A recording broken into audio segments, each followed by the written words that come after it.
जब विद्वानों ने मुझे भगवान का ज्ञान बताया, जब विद्वानों ने मुझे भगवान का ज्ञान बताया, मैं उलझ कर रह गया, कुछ समझ नहीं पाया, मैं उलझ कर रह गया, कुछ समझ नहीं पाया। मैं अल्पज्ञानी था, विद्वता की कमी थी। मैं अल्पज्ञानी था, विद्वता की कमी थी। कैसे समझता यही ज्ञान सही थी, कैसे समझता यही ज्ञान सही थी। मैं सरल रहस्यमय भगवान गुण निकला, मैं सरल रहस्यमय भगवान गुण निकला। पूरी जिंदगी भ्रम में गुजरी, मैं तो मूड निकला। पूरी जिंदगी भ्रम में गुजरी, मैं तो मूड निकला। जी हाँ, आज मैं यही बताने जा रहा हूँ। हर एक इंसान के जिंदगी के आखिरी क्षण में भी जो प्रश्नवाचक चिन्ह रहता है, जो कंफ्यूजन भ्रम रहता है कि मैंने कैसा जीवन जिया, उसको वो मिनिमाइज करे, उस संशय को कम से कम तर कर ले।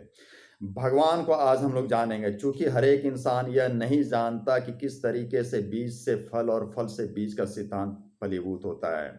लोग आटा मैदा जानते हैं, बिस्किट्स जानते हैं जो उन तक रेडीमेड पहुंच रहा है, लेकिन उसका निर्माण गेहूं से कैसे होता है और गेहूं जो है बीज से फल कैसे बनता है और फल से बीज कैसे बनता है, उसी तरीके से भगवान का भी निर्माण होता है। भगवान की भी क्रियाएं सत्य है। नमस्कार, वेलकम टू माय चैनल संदेश। मैं हरिशंकर आज आपके सामने भगवान तत्व को ही, उनके कंफ्यूजन को मिनिमाइज करने का प्रयास कर रहा हूं। दरअसल भगवान शब्द जो है प्रकृति के पंच अक्षर का मेल है, जिसमें भौ से भूमि, गौ से गगन, वौ से वायु, आकार से अनल, अग्नि, नौ से नीर, नदी, जल, ये समझ सकते हैं। ये निराकार शक्तियां हैं जिससे हम जीवन का निर्माण होता है, संसार का निर्माण होता है। लेकिन यहाँ से साकार कैसे, और इस साकार में भगवान शब्द की भूमिका क्या है, इसको अगर सही से समझें तो भगवान के शब्द को फिर से हम तोड़ते हैं, संधि विच्छेद करते हैं। किसी भी शब्द के गुण को या उस महाशक्ति को समझना हो तो उसके अंदर के तत्व को तोड़कर हम देखेंगे तो सारा कुछ क्लियर हो जाता है, क्रिस्टल क्लियर रहता है, पिक्चर क्लियर रहता है कि आखिर वो क्या कहना चाह रहा है, जो हम लोग अभी तक सही से नहीं समझ पा रहे थे। भगवान का अर्धनारीश्वर स्वरूप को अगर हम देखते हैं तो वहां पर क्या है कि एक शक्ति अपने दो भाग में विभाजित होती है। एक स्त्री तत्व है, दूसरा पुरुष तत्व है। एक पॉजिटिव पावर, एक नेगेटिव पावर है। और एक के साथ भग है तो एक के साथ बाण है। भग प्लस बाण, यहाँ पर क्या है, भगवान जो है वो उच्चारण में थोड़ी अलग है, विविधता है, लेकिन मतलब जो है इससे ही निकलता है। इसलिए इसको भी समझना है कि एक है भगवान और एक है भगवान। जहाँ पर भग जो है मतलब ऐसा राह स्थान जहाँ निराकार शक्तियाँ आकारित होती है, अर्थात योनि। और बाण हम उस धनुष के बाण की तरह देख सकते हैं, मतलब शक्ति संवाहक यंत्र, जिसे लिंग कहते हैं। तो इस तरीके से अगर हम देखेंगे तो भगवान का जो निर्माण का खेल है उसमें दो तत्व का समावेश है, भग प्लस वान। इस दोनों के संयोग से जो है जीवन का निर्माण होता है। और ये दो विपरीत शक्तियां हैं, मतलब दो विपरीत शक्तियों के समन्वित संयोग से संतुलन का सिद्धांत सत्ता, और इसी पर सारी क्रियाएं निर्धारित होती है, सारी क्रियाएं संचालित होती है। मैंने अपने पिछले कई वीडियो में यही जताने का प्रयास किया, हर एक इंसान इस तत्व को, इस खेल को, इस सिद्धांत को सही से समझ ले तो भगवान का कंफ्यूजन मिनिमाइज हो जाएगा और वो सारा चीज़ समझ में आ जाएगा कि कैसे हम लोगों का धर्म या भगवान जो है वो किस तरीके से संचालित हो रहे हैं या वो क्या कहना चाह रहे हैं।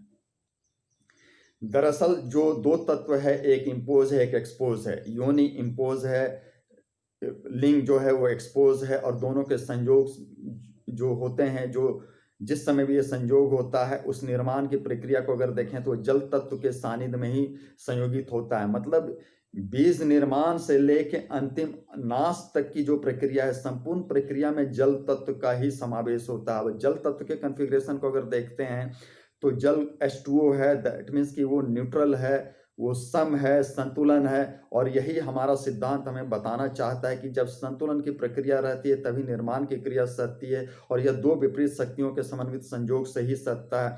और यही संतुलन हमारे जीवन का मुख्य आधार है। इसलिए शरीर का भी दो हिस्सा किया गया है, बायां दायां।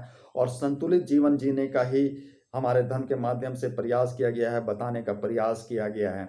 विवाह एक संस्कार है। अगर हम लोग विवाह की प्रक्रिया को देखें, जिसके बाद से निर्माण की प्रक्रिया में इंसान को जाने की व्यवस्था दी गई है, संतति निर्माण की प्रक्रिया में लगने की व्यवस्था दी गई है, तो उस वैवाहिक प्रक्रिया में पूरी की पूरी व्यवस्था जो है भगवान के पंच तत्व के सानिध्य में ही संचालित होती है। वहाँ जल, अग्नि, हवा वगैरह के सारी शक्तियों के संयोग से ही या मंत्रों के द्वारा प्रयोग होता है या उनका दूसरी विधियों के माध्यम से जो है उन्हीं का आह्वान किया जाता है, उन्हीं के सानिध्य में ये क्रियाएं संचालित होती है। इसलिए विवाह को हम लोगों के यहाँ एक संस्कार बोला गया है, जिसके माध्यम से जब इंसान माता पिता बनता है तो वह एक क्रिएशन कर पाता है, भगवान की तरह क्रिएटिव होता है, तो वह पूजित होता है।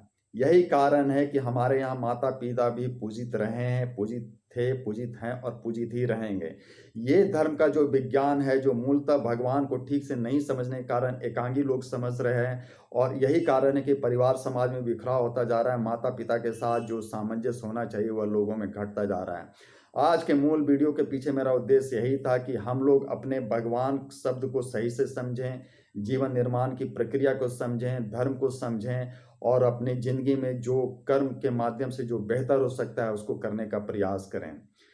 मेरे पिछले वीडियो भी देखते रहे हैं, बहुत कुछ है बताने के लिए, बहुत कुछ अभी बेस में तैयार कर रहा हूँ जिससे कि इंसान की जो सोचने की दिशा है वो सही हो जाए। और जब एक बार दिशा, सूत्र, सिद्धांत सही हो जाएगा तो फिर उतना मुझे भी तकलीफ नहीं रहेगा, बताने के लिए लोगों को समझने में आसानी होती रहेगी। धन्यवाद विश्वास कर वीडियो देखने के लिए। धर्म हित मानव हित में प्रयास जारी रहेगा। लोगों को जोड़ते रहें, जुड़ते रहें। जय महाकाली, जय माता राम माँ।